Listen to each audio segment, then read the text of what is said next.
स्थानिक गुन्हे शाखेच्या पथकाने मुंबई-आग्रा महामार्गाने मुंबई बाजूकडे जाणारा गुटख्याचा कंटेनर पकडून सुमारे 21 लाख रुपयांचा अवैध गुटखा जप्त केलाय।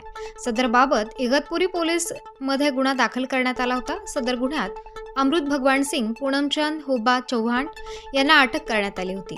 यातील अटक आरोपितांकडे नमूद गुन्ह्याच्या तपासात चौकशी केली असता गुटख्याची साठवणूक करून महाराष्ट्र राज्यात तस्करी करणारा मुख्य गुन्हेगार इसरार मंसूरी मुस्ताक मंसूरी याचे नाव निष्पन्न झाले होते।